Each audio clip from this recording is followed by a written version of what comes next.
नमस्कार दोस्तों, आप सभी का स्टडी फॉर यूपीएससी पीसीएस में स्वागत है।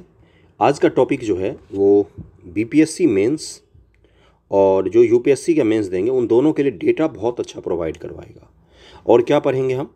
जो बीपीएससी मेंस जीएस 2 का पेपर होता है ना, जीएस 2, उसमें जो अंतिम सेक्शन होता है जिसमें ऊर्जा से संबंधी क्वेश्चन पूछे जाते हैं या साइंस टेक संबंधी क्वेश्चन पूछे जाते हैं, उसका एक सवाल जो होता है वो गारंटेड होता है कि एनर्जी बेसिस पर आएगा।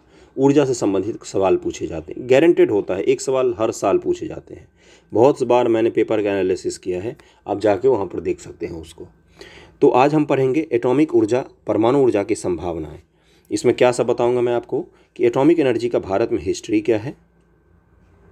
उसके बाद से मैं बताऊंगा आपको कि एटॉमिक एनर्जी जो होता है वो कैसे काम करता है और इसका वर्तमान में भारत में क्या है, मतलब किस स्तर पर भारत में है, कितने संयंत्र हैं, कितना ऊर्जा का उत्पादन करते हैं, दुनिया में हमारा कौन सा स्थान है और संभावनाएं क्या क्या हैं। बस यही पर क्वेश्चन ही पूछता है। क्या पूछता है कि एटॉमिक एनर्जी की भारत में संभावनाएँ क्या हैं, भारत में चुनौतियाँ क्या हैं, हमारा इतिहास कैसा रहा है एटॉमिक एनर्जी में। इस चीज़ को हम लोग आज पढ़ेंगे। ओके, तो सबसे पहले मैं आपको एक मैप दिखाता हूँ। ये जितने आपको दिख रहे हैं ना, यहीं पर 7 भारत में न्यूक्लियर पावर प्लांट है। कितने हैं? 7 न्यूक्लियर पावर प्लांट है। अगर दक्षिण भारत से शुरू करें तो सबसे अंत में है कुडनकुलम न्यूक्लियर पावर प्लांट। ये कहाँ पर है? ये आपको कन्याकुमारी के पास मिलेगा, तमिलनाडु राज्य में। ओके, तमिलनाडु राज्य में दूसरा भी है, एक मद्रास के पास है, मद्रास एटॉमिक पावर स्टेशन। इसका नाम तो मद्रास ही है, लेकिन शहर का नाम चेन्नई हो गया। तो कौन सा है ये? मद्रास एटॉमिक पावर स्टेशन है तमिलनाडु में दूसरा। तीसरा आपको मिलेगा कैगा जनरेटिंग स्टेशन। ये कहाँ पर है? ये कर्नाटका में आपको मिल जाएगा। इसके बाद से है तारापुर एटॉमिक पावर स्टेशन। ये भारत का सबसे बड़ा एटॉमिक एनर्जी प्लांट है। सबसे बड़ा कौन सा है? तो तारापुर पावर स्टेशन ही है। ये कहाँ पर पड़ता है? ये महाराष्ट्र में पड़ता है आपका। अगला है कर्कपार एटॉमिक पावर स्टेशन। ये भी महाराष्ट्र और गुजरात के बीच में है, गुजरात में है। यहाँ पर गुजरात राज्य में पड़ता है ये, लेकिन दोनों की सीमा के समीप ही स्थित है ये। अगला कौन सा है? अगला है राजस्थान के कोटा में जो है राजस्थान एटॉमिक पावर स्टेशन। ये कहाँ पर है? ये राजस्थान के कोटा शहर में है। आप लोग परिचित हो गए शहर से। अगला है कौन सा? Naroda atomic power station. ये यूपी में है। तो अगर हम उत्तर भारत के प्लेन में देखें तो उत्तर भारत के प्लेन में आपको कौन कौन से 2 दिखते हैं? एक दिखता है राजस्थान वाला और एक दिखता है आपका यूपी वाला। ओके, और फिर विंध्य की श्रेणी के आसपास आपको 2 दिखते हैं। फिर दक्षिण भारत में आपको 3 पावर प्लांट दिखते हैं। इसको एक ध्यान में रखना। भारत का मैप अगर एग्जाम में संभव हो, अगर क्वेश्चन आता है इससे जुड़े हुए आप बना के बता देना। बहुत ख़राब मैप बनाया मैंने, इतना ख़राब नहीं बनाना चाहिए, ठीक है। तो आप बता देना कि एक डॉट भी बना के कि यहाँ पर भारत में 7 पावर प्लांट हैं करीब में। आप देखोगे अगर गौर से तो नॉर्थ ईस्ट का पूरा इलाका और ईस्टर्न जो कोस्ट है भारत का, वो पूरा का पूरा खाली पड़ा है। इसमें एटॉमिक पावर प्लांट नहीं है। इसमें कोयला से जुड़े हुए पावर प्लांट आपको बहुत सारे मिलेंगे। तो अगले पर चलते हैं कि कैसे लिखना होता है। भूमिका भी आपको बांध के मैं दिखाऊंगा कि कैसे भूमिका बनाई जाती है इन सब क्वेश्चनों में।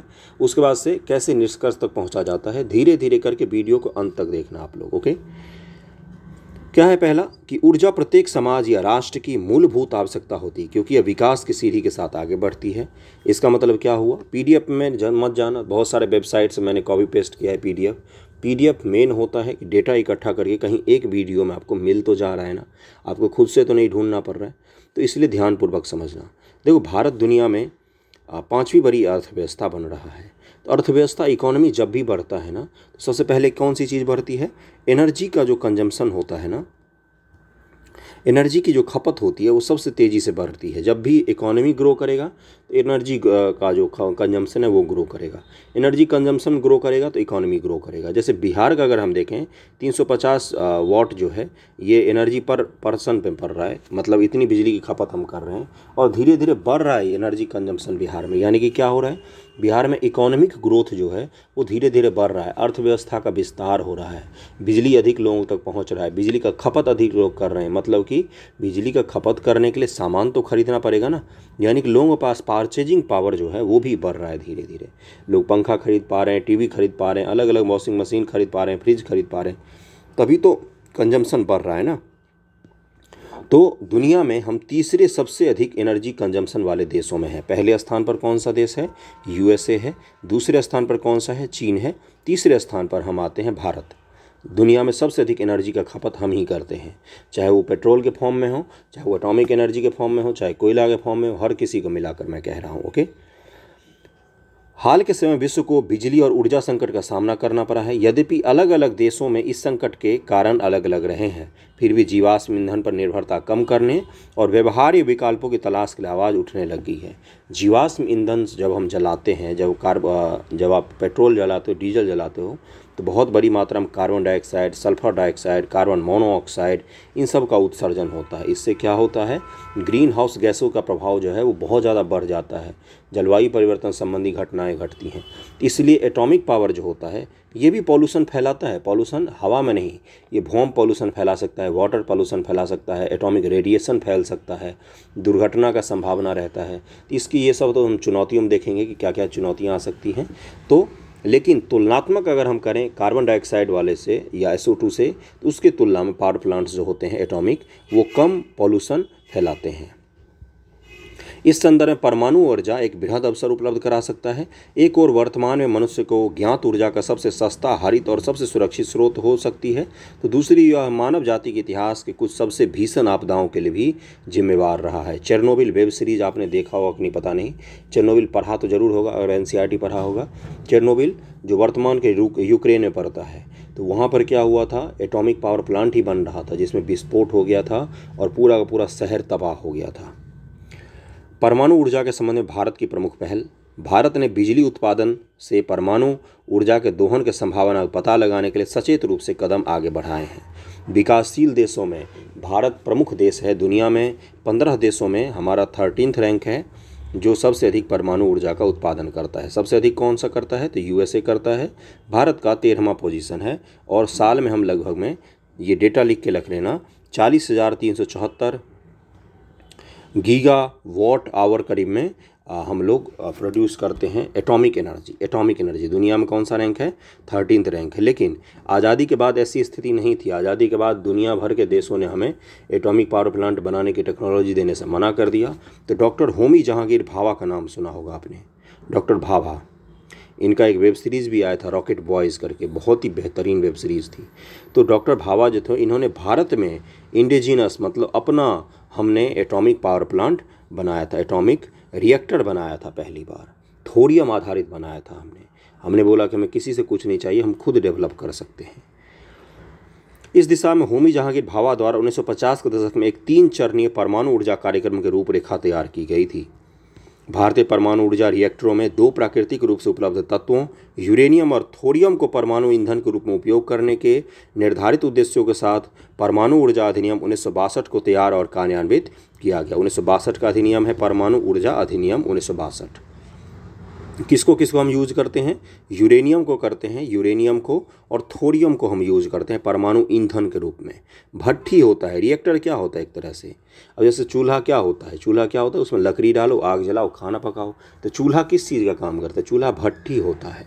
उसी तरह से परमाणु भट्ठी जब रिएक्टर क्या होता है, उसमें हम यूरेनियम डालते हैं, थोरियम डालते हैं ईंधन के तौर पर, और वो जलता है, उससे एनर्जी निकलती है, हीट एनर्जी निकलती है। हीट से पानी गर्म होता है, फिर बॉयलर चलता है, बॉयलर से क्या होगा, जो डायनेमो घूमेगा, डायनेमो से बिजली बन जाता है। यही तो मुख्य काम होता है। लेकिन यहाँ पर क्या होता है, यूरेनियम को सामान्य चूल्हे में तो नहीं जला सकते ना। यूरेनियम क्या होता है, रेडियो एक्टिव पदार्थ होता है। रेडियो एक्टिव पदार्थ का मतलब क्या होता है, यूरेनियम अगर आपके रूम में मैं रख दूँ लाकर, आपका रूम अपने आप गर्म हो जाएगा कुछ देर में। यानी कि ये एनर्जी जो है वो प्रोड्यूस करता है बाहर, अल्फ़ा बीटा गामा किरणें जो होती हैं वो प्रोड्यूस करता है। इससे क्या होता है, हीट आ जाती है रूम में। आपके रूम में अगर यूरेनियम रख दिया है तो क्या हो जाएगा, ये रूम आपका गर्म हो जाएगा। इसी को क्या कहा जाता है, रेडियो एक्टिव पदार्थ कहा जाता है। ओके। दिसंबर 2021 में भारत सरकार ने संसद को बताया कि 10 स्वदेशित दाबित भार जल प्रेशराइज हेवी वाटर रिएक्टर का निर्माण किया जा रहा है, जिन्हें फ्लीड मोड में स्थापित किया जाएगा। जबकि 28 अतिरिक्त रिएक्टर के लिए सैद्धांतिक अनुमोदन प्रदान कर दिया गया है, जिनमें से 24 रिएक्टर फ्रांस, अमेरिका और रूस से आयात किए जाएंगे। उस समय की बात है ये। हाल ही में केंद्र ने महाराष्ट्र के जैतपुर में 6 परमाणु ऊर्जा रिएक्टर स्थापित करने के सैद्धांतिक प्रथम चरण को मंजूरी दे दी है। ओके। जैतपुर महाराष्ट्र में 8वां पावर प्लांट भारत का बन रहा है। जैतपुर संयंत्र विश्व का सबसे शक्तिशाली परमाणु ऊर्जा संयंत्र होगा। विश्व का सबसे बड़ा परमाणु ऊर्जा संयंत्र कहाँ पर स्थापित हो रहा है? अपने महाराष्ट्र के जैतपुर में।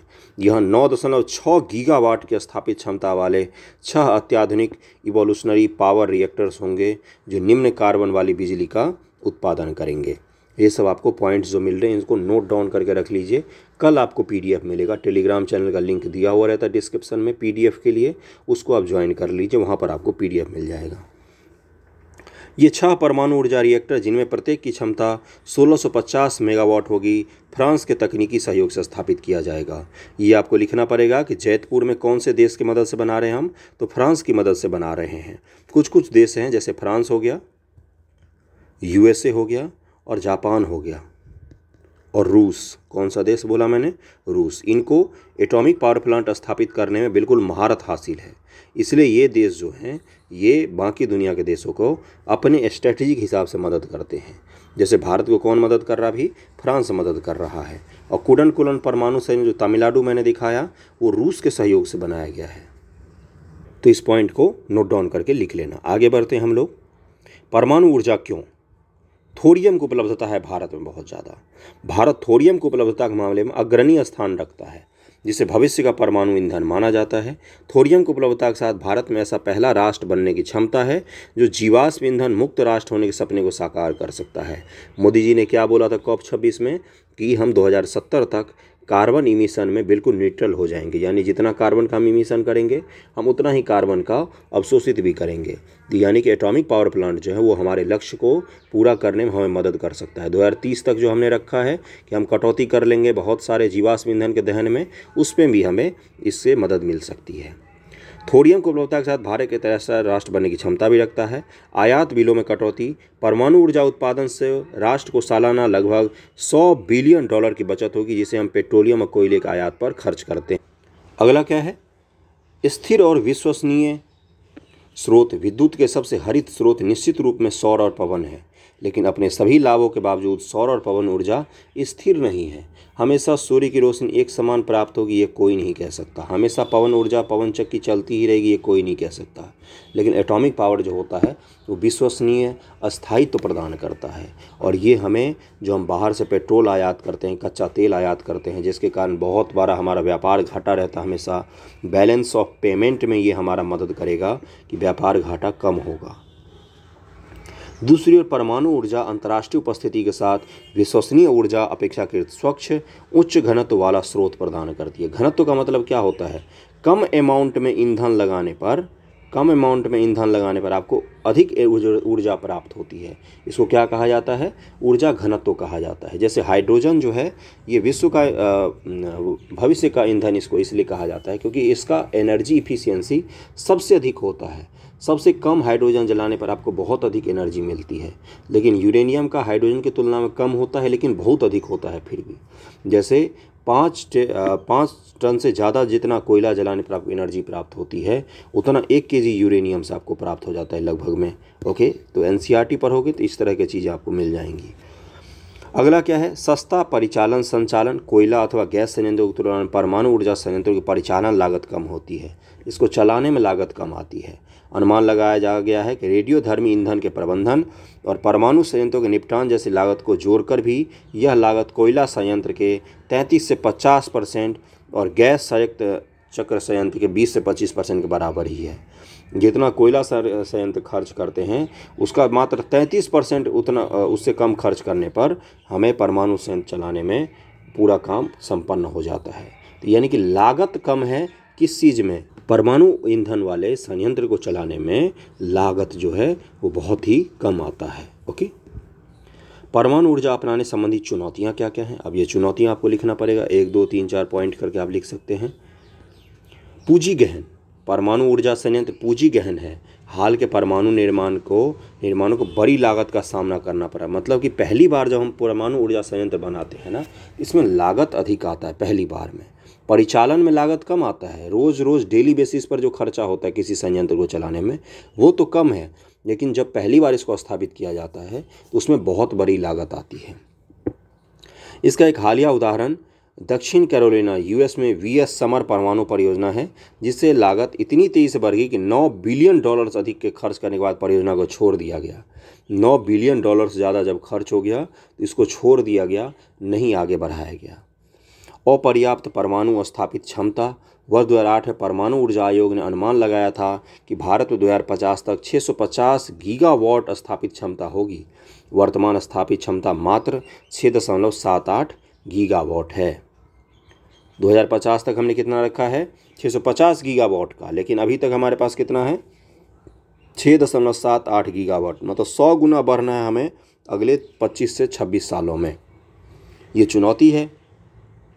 इस तरह के लक्ष्य इस उम्मीद पर आधारित थे कि भारत अमेरिका और सैन्य परमाणु समझौते के बाद भारत कई लाइट वाटर रिएक्टर का आयात करेगा, लेकिन इस समझौते के संपन्न हुए 13 साल बाद भी किसी नए परमाणु संयंत्र की स्थापना नहीं हुई है। भारत अमेरिका न्यूक्लियर डील जो हुआ था, आपने सुना होगा मनमोहन सिंह जी की सरकार में, उसके बाद भारत सरकार अनुमानित कर रही थी कि हम बहुत सारे रिएक्टर को बाहर से आयात कर लेंगे और उसको स्थापित कर लेंगे और अपने यहाँ परमाणु ऊर्जा का उत्पादन कर लेंगे, लेकिन ऐसा नहीं हो पाया अभी तक। सार्वजनिक वित्त पोषण की कमी। परमाणु ऊर्जा को कभी भी ऐसे उदार सब्सिडी प्राप्त नहीं हुई जैसे अतीत में जीवाश्म ईंधन को प्राप्त हुई थी, वर्तमान में नवीकरणीय ऊर्जा को प्राप्त हो रही है। याद करो, आज़ादी के बाद हमें भारत में बहुत सारा एनर्जी चाहिए था, लोग हमारे यहाँ गरीब थे, हमें बिजली पहुँचाना था घर घर तक। तो जब उस समय कोयला संयंत्र बनाए जाते थे, कोयला पावर प्लांट जो होते हैं, थर्मल पावर प्लांट, तो उस समय जो बनाए जाते तो उनको सरकार बहुत सारा सब्सिडी देती थी, पैसा देती थी, है ना। और वर्तमान में क्या हो रहा है? वर्तमान में बोलते हैं कि रिन्यूएबल एनर्जी के नाम पर सोलर प्रोजेक्ट में, विंड प्रोजेक्ट में, टाइडल प्रोजेक्ट में बहुत सारा पैसा आता है, सब्सिडी दी जाती है, लेकिन परमाणु ऊर्जा को हमेशा सब्सिडी का अभाव रहा, वित्त पोषण का अभाव रहा है। अगला क्या है कि सार्वजनिक वित्त पोषण का अभाव, ये तो पढ़ दिया। भूमि अधिग्रहण। भूमि अधिग्रहण भी एक बहुत बड़ा समस्या है। जैसे तमिलनाडु कुरनकुलम, आंध्र प्रदेश में कोवाड जैसे परमाणु ऊर्जा संयंत्रों को भूमि अधिग्रहण संबंधी चुनौती के कारण देरी का सामना करना पड़ा था। जलवायु परिवर्तन का प्रभाव। जलवायु परिवर्तन में परमाणु रिएक्टर दुर्घटनाओं का खतरा बढ़ गया है। विश्व में लगातार गर्म होते जा रहे ग्रीष्मकाल के दौरान पहले से ही कई परमाणु ऊर्जा संयंत्रों को अस्थायी रूप से बंद करने की स्थिति बनती है। क्या होता है ना, गर्मी में जब इतनी ज़्यादा गर्मी बढ़ जाती है तब रिएक्टर को ठंडा रखना बहुत मुश्किल हो जाता है। आपने सुना होगा कि शीतलक के रूप में रिएक्टर में D2O का काम किया जाता है या ग्रेफाइट छड़ का यूज़ किया जाता है। किस लिए? जो रिएक्शन होता है उसको कंट्रोल करने के लिए। D2O जो H2O का ही एक अलग रूप होता है, उसको यूज़ किया जाता है, लेकिन फिर भी परमाणु जो रिएक्टर होता है वो ठंडा नहीं हो पाता है। इसलिए गर्मी में कई को अस्थायी रूप से बंद करना पड़ जाता है, नहीं तो अनबैलेंस्ड हो जाएगा तो परमाणु बम बन जाएगा परमाणु ऊर्जा संयंत्र। इसके अलावा परमाणु ऊर्जा संयंत्र अपने रिएक्टर को ठंडा रखने के लिए आसपास के जल स्रोतों पर निर्भर हैं, जबकि नदियां आदि के सूखने के साथ जल के उन स्रोतों की अब गारंटी नहीं है। आप देखोगे जहाँ भी है ना, वहाँ पर कोई जल स्रोत जरूर होता है नज़दीक में, क्योंकि इनको बड़ी मात्रा में पानी चाहिए होता है उसको ठंडा करने के लिए। भविष्य में इस तरह के चरम मौसमी घटनाओं की आवृत्ति बढ़ने की संभावना है। अपर्याप्त पैमाने पर तैनाती। भारत के कार्बन उत्सर्जन को कम करने के लिए यह उपयुक्त विकल्प नहीं हो सकता, क्योंकि इसे आवश्यक पैमाने पर तैनात नहीं किया जा सकता है। परमाणु अपशिष्ट।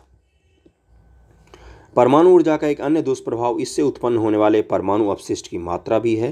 परमाणु अपशिष्ट का जीवन बहुत बुरा प्रभाव डालता है जीवन पर। परमाणु अपशिष्ट जो होते हैं, अब जो बर्बाद वाला थोरियम निकलेगा या यूरेनियम निकलेगा जिसका उपयोग हमने कर लिया है, उसको हम क्या करें? तो उसको क्या किया जाता है, एक बॉक्स बनाया जाता है, उसमें डाला जाता है और बॉक्स को बहुत ही गहरे गड्ढे में पृथ्वी में छुपा दिया जाता है, बिल्कुल दाब के। तो ये जो होता है, अगर इसको खुले में फेंक दिया जाता है या फिर जो अभी आपने देखा कि जल स्रोत के नज़दीक होते हैं, ये ठंडा करने के लिए जिस जल को यूज़ किया गया और परमाणु संयंत्र से जो गर्म जल निकलता है उसको फिर उसी नदी में छोड़ दिया जाता है। इससे क्या होता है, आसपास के नदी का टेम्परेचर बढ़ जाता है, जिससे वहाँ पर जलीय जीवन मुश्किल हो जाता है। परमाणु अपशिष्ट का बुरा प्रभाव पड़ता है, जैसे यह कैंसर के विकास का कारण बन सकता है। पशुओं तथा पौधों की कई पीढ़ियों के लिए आनुवंशिक समस्याएं पैदा कर सकता है। भारत जैसे घनी आबादी वाले देश में भूमि का अभाव है और आपातकालीन स्वास्थ्य देखभाल सुविधाएं सार्वभौमिक रूप से भी उपलब्ध भी नहीं है अभी भारत में। आगे की राह क्या है? परमाणु बिजली पर सब्सिडी। परमाणु रिएक्टरों से बिजली की लागत कम से कम 15 रुपये प्रति यूनिट होगा।